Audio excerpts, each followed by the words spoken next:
তীব্র দাবদাহ, বাড়ছে রক্তের চাহিদা, তারই মাঝে রক্তের সংকট। এলাকায় বিভিন্ন স্বেচ্ছাসেবী সংস্থাগুলি মাঝে মধ্যেই রক্তদান শিবিরের আয়োজন করছেন। রক্তের চাহিদা তবু মিটছে না। এবার এগিয়ে এলেন দাসপুর থানার পুলিশেরা।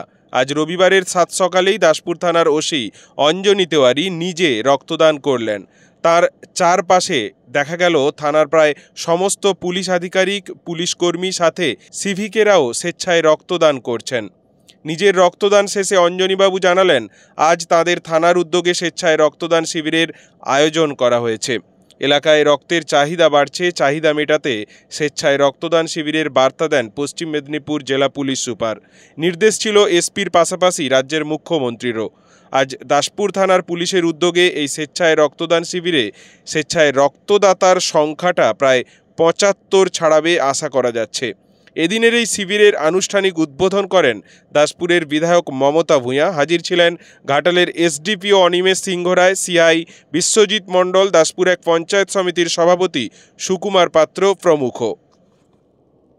দাসপুর থানা উদ্যোগে ব্লাড ডোনেশন ক্যাম্প অর্গানাইজ করা হয়েছে।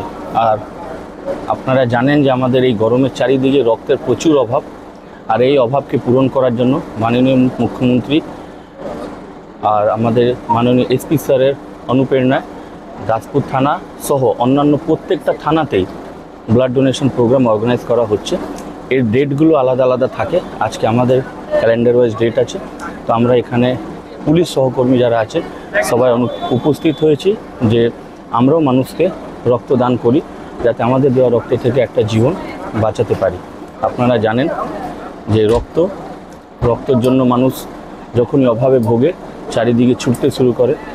তো এই একটা প্রচেষ্টা সামান্য জেলা পুলিশের পক্ষ থেকে, যাতে আমরা এই প্রোগ্রামের মাধ্যমে একটা বার্তা আরও দিতে পারি কি সবাই এগিয়ে আসুন।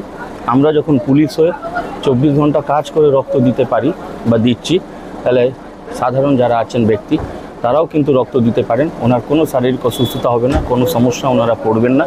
রক্ত দিলে শরীর সুস্থ থাকে, শরীরে নতুন রক্ত সঞ্চার হয়। আমি সবাইকে আহ্বান করব, আপনারা রক্ত দেওয়ার প্রোগ্রামটা ছোট হোক বড় হোক প্রত্যেক জায়গায় করুন, আর একটা মানুষের জীবন বাঁচানোর জন্য রাস্তা খুলে দিন। সবাই ভালো থাকবেন, ধন্যবাদ।